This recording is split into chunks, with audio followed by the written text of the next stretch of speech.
aspirants, a very warm welcome on the YouTube channel of ANALYST IAS. So today we'll be discussing the MiCA regulations for these cryptocurrencies. So this is what is known as the MiCA for the crypto regulation. We'll see why news. What is this MiCA and what will it regulate? What are the exemptions from it? Was the need of such law for the European Union?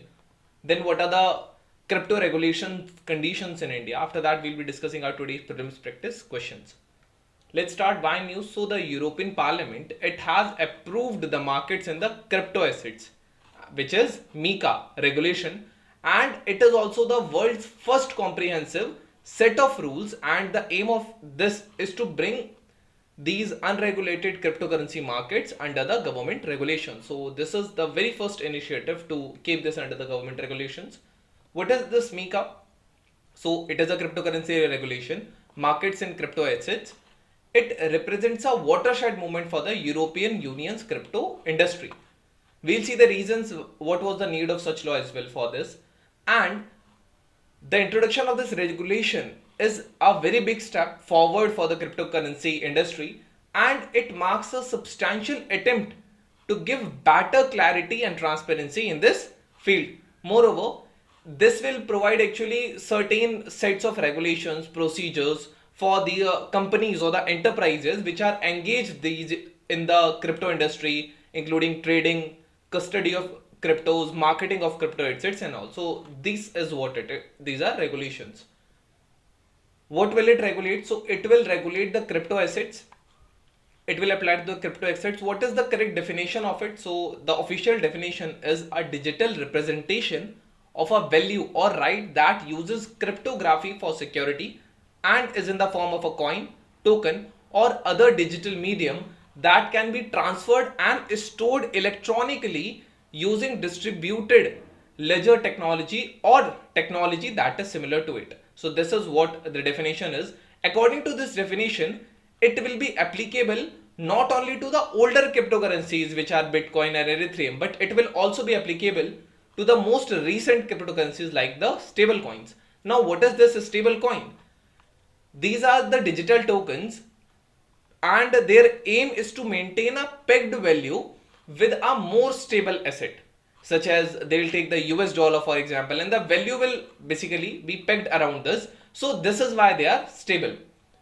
Assets reference tokens which are linked to the multiple currencies, commodities, or the cryptocurrencies, e-money tokens which are linked to a single currency, and the utility tokens which are meant to provide access to a good or service that will be provided by the issuer of that token will be subject to the new regulations from this.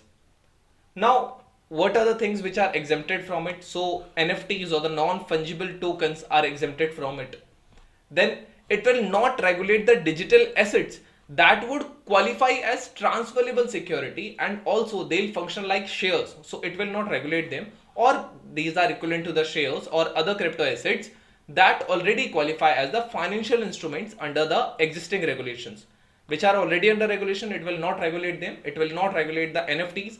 It will not regulate the central bank digital currencies which are issued by the European Central Bank, and it will also not regulate the digital assets or the virtual assets which are issued by the national central banks of the European member countries. So this is what it is. Now, what was the need of such law for the European Union? About 22% of the global crypto industry is concentrated in the Central, North, and Western Europe region.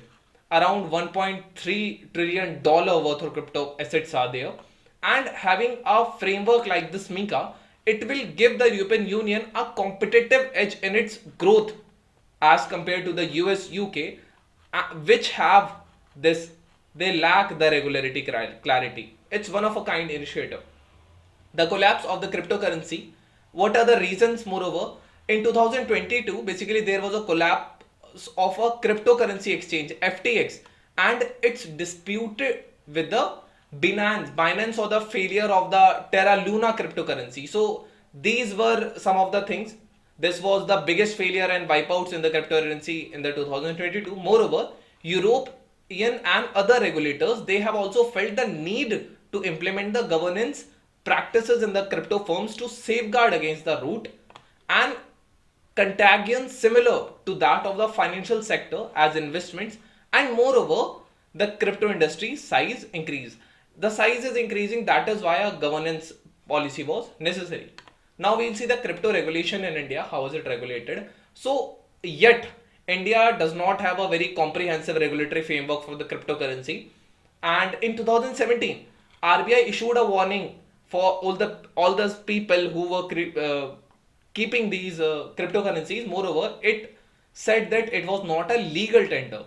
You should know what is a legal tender. It is basically issued by a central bank or a king or a queen or something like that, and it can be returnable as well. So it's not a legal tender. However, there was no ban on these virtual currencies.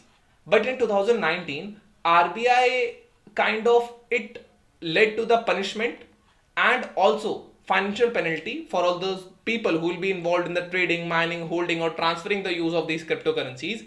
And also there was imprisonment up to 10 years.